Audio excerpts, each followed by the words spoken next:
नमस्कार किसान भाइयों, सुपर क्रॉप के इस यूट्यूब चैनल में आप सभी का स्वागत है। किसान भाइयों, जिनका जो नरमा है वो अप्रैल के महीने में जिनकी बिजाई हो रखी है और जिनकी कंडीशन अच्छी है, उन सभी किसान भाइयों को अभी एक जो समस्या है उसका सामना करना पड़ रहा है किसान भाइयों। और उस समस्या की बात करूं तो वो है किसान भाइयों उखेड़े की। उनको कुछ कुछ पौधे बीच बीच के अंदर जब वो खेत के अंदर जा रहे हैं, निरीक्षण कर रहे हैं, तो कुछ पौधे उनको सूखे दिखाई दे रहे हैं। मैं भी, मेरे पास लगातार पिछले 2-3 दिन से किसानों के फ़ोन भी आ रहे हैं। जैसे बारिश अभी खत्म हुई है, 2-3 दिन से धूप लगी है, तो उसके बाद में जैसे किसान अपने खेतों के अंदर जा रहे हैं तो उनका लगातार मेरे पास फ़ोन भी आ रहे हैं। और मैं कुछ जगहों पे अभी सर्वे भी करके आया हूँ, कुछ पौधे मैं निकाल के भी लेके आया हूँ, ताकि आपको भी उसके बारे में जानकारी दे सकूँ भी वो समस्या क्या है और किस वजह से आ रही है, ताकि उसका निवारण आप कर सको और आगे जाके वो समस्याएं आपको दोबारा ना आए किसान भाइयों। तो सबसे पहले किसान भाइयों जो समस्या है वो है उखेड़े की, जो मैंने पहले आपको बताई थी। अब जो बात आ जाती है कि उखेड़ा आ क्यों रहा है, क्या उसकी वजह है किसान भाइयों, तो सबसे पहले इस पौधे को देखो। इसकी जो बिजाई है वो 20 अप्रैल के आसपास की हुई है किसान भाइयों। अब सबसे पहले इस पे टिंडे देखो कितने लगे हुए हैं किसान भाइयों, अच्छे से आपको दिख रहे हैं। उसके बाद में इसकी जड़ें देखो किसान भाइयों, आप जड़ों का साइज क्या है, ठीक है। उसके बाद में किसान भाइयों आपको ये पौधा देखना है, इस पे भी टिंडे देखो किसान भाइयों और उसके जड़ का साइज देखो, ठीक है जी। और तीसरा पौधा भी किसान भाइयों आपको ये देखना है। अब अगर मैं बात करूं इस पौधे में जो उखेड़ा है वो क्यों आया है, क्योंकि किसान भाइयों इस बार लगभग किसान भाइयों के, मैं कह सकता हूं भी 99% जो किसान हैं जिन्होंने अप्रैल के अंदर बिजाई करी और नरमे से पहले उन्होंने सरसों लगा रखी थी, सरसों के खेत के ऊपर उन्होंने कपास लगाया है, उनके कपास बड़ा अच्छा चल रहा है। वो किसान ना तो उन्होंने इस बार पानी लगाया, ना ही उन्होंने किसी तरह की उसके अंदर खाद है वो डाली।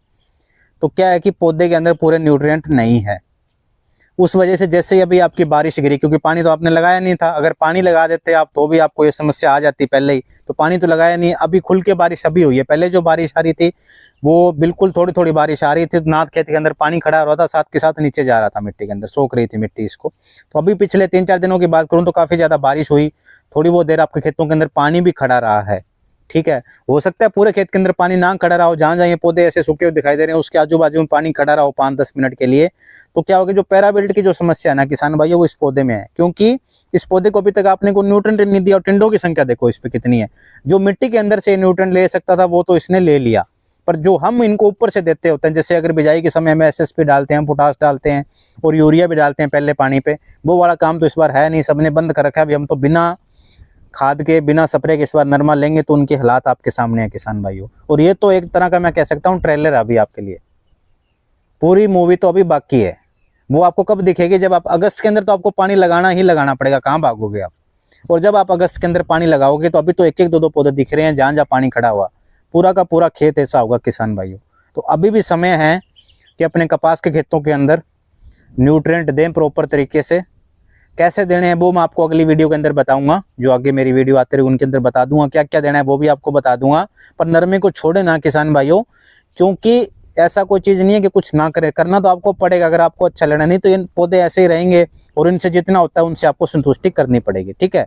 तो पहली बात तो ये, इस तरह का अगर उखेड़े आपको दिख रहे हैं, जड़ें उनकी बिल्कुल सही है, ठीक है, जड़ें में कोई समस्या नहीं है, खाली पौधे आपके ऐसे मुरझा रहे हैं तो वो आपकी पैराबिल्ट की समस्या है, क्योंकि इस पे इतने ज्यादा टिंडे लगे हुए हैं और इसको ऊपर से खाने को आपने भोजन इसको पूरा दे नहीं रखा, ये बिल्कुल भूखा है। जैसे पानी ज्यादा देर खड़ा रहा, जड़ का और पौधे का आपस में जो भी संपर्क है वो टूटा, और टूटते पैराबिल्ट की समस्या आपकी आ गई। पैराबिल्ट कैसे आती है, क्यों आती है, उसके बारे में वीडियो डाल दूंगा, उसमें कंप्लीट बता दूंगा भी कैसे आ रही है, इसको रोकना कैसे है। पर अभी जो ऐसे पौधे हो रखे हैं ये रिकवर नहीं होने वाले, इसके लिए खर्चा कुछ भी ना करें। अगर चलेंगे तो अपने चल जाएंगे, इनके अलावा इनमें अलग से कुछ करने की जरूरत नहीं है। तो इसकी बात होती है किसान भाइयों यही खत्म। अब दूसरी जो बात है वो ये है किसान भाइयों की, इस तरह के और इस तरह के अगर पौधे छोटे हैं आपके, फिर भी आपके पौधे सूख रहे हैं, तो जब आप पौधे उखाड़ के लेके आओगे तो आपको एक क्या काम करना है कि उनकी जड़ें देखनी है, चाहे बड़ा पौधा हो चाहे छोटा हो। अगर बड़ा पौधा है तो लगभग मान के चलिए 99% जो पहले मैंने आपको इस वीडियो के अंदर दिखा रहा था पौधा, उस तरह के अगर पौधे हैं तो 99% जो चांस है कि वो आपके पैराविल्ट की वजह से हुए हैं। अगर पौधा आपका इस तरह का छोटा पौधा है, उसके अंदर भी अगर ये ऐसे सूख रहा है, तो उसकी वजह वो है किसान भाइयों रूट रोट। रूट रोट का कैसे पता लगाओगे किसान भाइयों, ये जड़ आपको दिख रही है ना, पौधा आपको उखाड़ के लेके आना है और कुछ नहीं करना किसान भाइयों, इसको ऐसे आप ऊपर से हिलाओगे ना, ये जड़ आपके साथ के साथ अलग हो रही है, ये देखो पूरी की पूरी, ये पूरा का पूरा ऊपर से जड़ इसकी गल चुकी है, ठीक है। जब आप इसको ताज़ा उखाड़ोगे ना, पौधे को खेत से निकाल के लेके आओगे, जस्ट कुछ नहीं करना, ऐसे उंगली से साइड करके देखना है, जैसे उंगली से साइड करोगे तो ऊपर की जैसे स्किन है इसकी अलग हो रही है, तो समझ जाना है कि मेरे खेत के अंदर जड़ गलन की समस्या है। अब इस समस्या के लिए क्या करना है किसान भाइयों, तो इसके लिए जब आप आगे पानी दोगे उस समय आपको फंजीसाइड नीचे डालना है। जो मर्जी फंजीसाइड डाल लेना, पूरा का पूरा असर आपको नहीं दिखेगा। केवल और केवल 30 से 35% तक कंट्रोल कर सकते हो। अगर आपके खेत के अंदर ड्रिप है तो आपको 100% कंट्रोल मिलेगा। अगर आप खुला पानी है उसके द्वारा खुला पानी देकर फिर आप कुछ चाहोगे भी खुले पानी के अंदर मैं फंजीसाइड चलाऊंगा, एक एक पौधे की तो पॉसिबल है नहीं भी। कोई मैं कह दूं अगर किसी ने 5 एकड़ में लगा रखा है, 5 एकड़ में कहीं कहीं अभी इक्का दुक्का ही पौधे ऐसे हो रखे हैं, तो वो आगे उनको रोक लेगा तो कोई मुझे ज़्यादा इतना अच्छा, क्योंकि ये समस्या पिछले 4-5 साल से आ रही लगातार मैं देख पा रहा हूँ, तो बहुत सारे एक्सपेरिमेंट भी करके देखे, पर जो ड्रेंचिंग जो ड्रिप के थ्रू हो सकती है ना, ड्रिप अगर आपके खेत के अंदर है वो खुले पानी से नहीं हो सकती। एक एक पौधे में भी आप पानी नहीं डाल सकते किसान भाइयों, वो इम्पॉसिबल काम है। तो 20-30% तक राहत मिल जाएगी, पर थोड़ा सा खेत को मॉनिटरिंग रखो।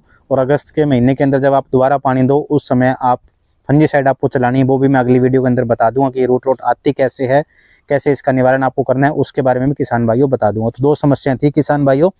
पहली थी कि आपके जो पौधा था उसके अंदर वजन टिंडे ज़्यादा लगे हुए हैं, ठीक है, और उसके अंदर कहीं ना कहीं किसान भाइयों आपके क्या है कि प्रॉपर न्यूट्रेंट आपने नहीं दे रखा, उसकी वजह से जैसे पानी खड़ा रहा पैराबेल्ट की समस्या आई। और उसके साथ साथ ये जो रूट रोट की समस्या ये भी है किसान भाई। जिन खेतों के अंदर ये रूट रोट की समस्या पैराबेल्ट है ना, वो आगे के लिए अलर्ट पे रहें किसान, क्योंकि कभी किसी भी समय जब जब बारिश आएगी, जब जब आप पानी दोगे किसान भाइयों, तो ये दोनों समस्याएं आपके खेत के अंदर कभी भी पैर पसार सकती है। तो जिन जिन किसान भाइयों की समस्या आ रही है थोड़ा अलर्ट पे रहें, और जो अभी मेरी आगे वीडियो आई उनको जरूर देखें। और आपने अगर हमारा व्हाट्सएप ग्रुप ज्वाइन नहीं किया किसान भाइयों, तो व्हाट्सएप ग्रुप भी ज्वाइन कर ले, ताकि उसके अंदर भी मैं जब भी खेत के अंदर लगातार हर रोज जाता हूं तो उसमें कुछ ना कुछ अपडेट करता रहता हूं कि कब आपको क्या करना है, क्या आपको समस्या आ रही है, ताकि उनको देख के आप अपने खुद के खेत भी देख सको और समय रहते जो भी आपको डिसीजन लेना है वो किसान भाइयों आप ले सको। तो व्हाट्सएप ग्रुप ज्वाइन करने के लिए नंबर अभी आपकी स्क्रीन पे चल रहा है किसान भाइयों, उसके आपको हाई लिख के भेजनी है। हमारी टीम आपको एक लिंक भेजेगी, उस लिंक के थ्रू आपको हमारा व्हाट्सएप ग्रुप ज्वाइन करना है किसान भाइयों। और उसके साथ साथ अगर आप हमारे यूट्यूब चैनल पे नए हैं, आप हमसे जुड़ना चाहते हैं, तो किसान भाइयों हमारे यूट्यूब चैनल को जरूर सब्सक्राइब करके जाइए, ताकि हम आपस में जुड़े रहें। और जो भी इस तरह की जो टेक्निकल जानकारियां आती है किसान भाइयों, वो सही समय पर आप तक पहुंचते रहे, ताकि आपके कपास की फसल के अंदर या जो अन्य को जो भी जिस भी फसल के बारे में हम जानकारी देते हैं उस फसल में आपके किसी तरह का कोई नुकसान ना हो और आप एक अच्छी खेती करके एक प्रगतिशील किसान बन पाएं। धन्यवाद।